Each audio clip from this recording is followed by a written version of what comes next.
உறவுகளுக்கு வணக்கம். இன்னைக்கு நம்ம சேனலில் என்ன பார்க்க போகிறோம்னா, நம்ம சமையலுக்கெல்லாம் யூஸ் பண்ணுவோம் இல்லையா புளி, அதை வந்து எப்படி ஸ்டோர் பண்ணுறது தான் பார்க்க போகிறோம். இந்த புளியெல்லாம் வந்து ஃப்ரிட்ஜில் தான் வச்சு ஸ்டோர் பண்ணணும்னு அவசியம் இல்லைங்க. ஃப்ரிட்ஜெல்லாம் வரதுக்கு முன்னாடியே காலங்காலமாக இந்த மாதிரி மெத்தட் யூஸ் பண்ணி தான் ஸ்டோர் பண்ணிகிட்டு இருக்காங்க. வாங்க இப்போ வந்து எப்படி ஸ்டோர் பண்ணுறதுன்னு பார்க்கலாம். இந்த வீடியோ பார்த்தாலே உங்களுக்கு புரியும். இப்போ பார்த்தீங்கன்னா புளி சீசன் போயிட்டுருக்கு. புளி சீசன்னாலே நல்ல வெயிலாக தான் இருக்கும். நம்ம வந்து அழகாக காய வச்சு நம்ம நல்லா ஸ்டோர் பண்ணிக்கலாம். முதல்ல பார்த்தீங்கன்னா இந்த தோடை எல்லாம் உடச்சி எடுக்கணும். புளி நல்லா காயலைன்னா காய போட்டதுக்கு அப்புறமா தோதை உடச்சி எடுக்கணும்.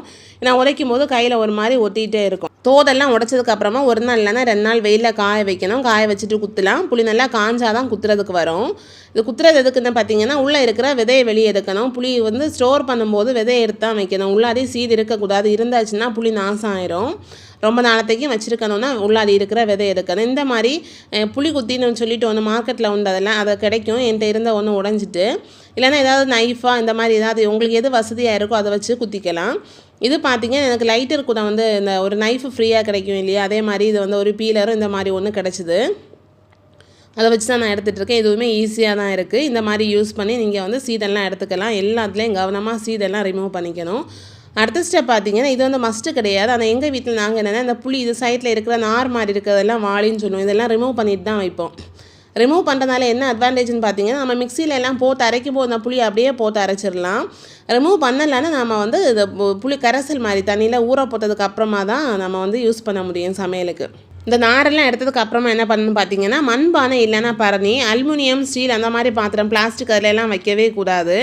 இந்த மாதிரி மண்பானை இல்லைன்னா பரணி எடுத்து கல்லுப்பு போட்டு வைக்கணும். முதல்ல பானைக்குள்ளாடியுமே கொஞ்சம் அங்கங்கே கல்லுப்பு போட்டுட்டு மேலே கொஞ்சம் புளியை வச்சுட்டு கொஞ்சம் கொஞ்சமாக இந்த மாதிரி கொஞ்சம் புளியை வைக்கிறோம், கொஞ்சம் கல்லுப்பு போடுறோம். அந்த மாதிரி வச்சு நாம் வந்து எவ்வளோ புளி இருக்கோ அவ்வளோ வச்சுக்கலாம். இப்படி வைக்கும்போது ரொம்ப நாளுக்கு இருக்கும். புளி ஒன்றுமே செய்யாது. எங்கள் வீட்டில் பார்த்தீங்கன்னா 3 வருஷமாக பழைய புளி நாங்கள் யூஸ் பண்ணிட்டு தான் இருக்கோம். இந்த மெத்தட் தான் ஃபாலோ பண்ணிகிட்டு இருக்கோம். எல்லாத்தையும் வச்சுக்கலாம். வச்சுட்டு மேலேயுமே கொஞ்சமாக அங்கங்கே கல்லுப்பு போடணும்.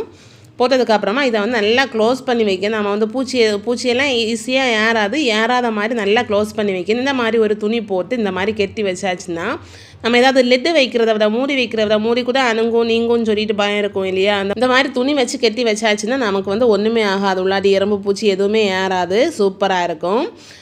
மேலே வந்து இந்த மாதிரி ஒரு மூடி வச்சுக்கலாம். இல்லை உங்கள்கிட்ட பரணி இருக்குன்னா பரணியில் கூட ஃபில் பண்ணி இந்த மாதிரி உப்பெல்லாம் போட்டு ஃபில் பண்ணி வச்சுக்கலாம்.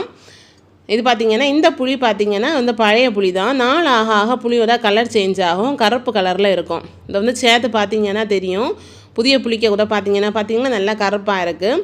இது நாங்கள் வந்து 3 இயர்ஸாக யூஸ் பண்ணிகிட்ருக்கோம். 3 வருஷத்துக்கு முன்னாடி உள்ள புளி இதே மெத்தடில் தான் ஃபாலோ பண்ணி ஸ்டோர் பண்ணி வச்சுருக்கோம். இப்போது நான் சமையலுக்கு தான் யூஸ் பண்ணிகிட்ருக்கோம்.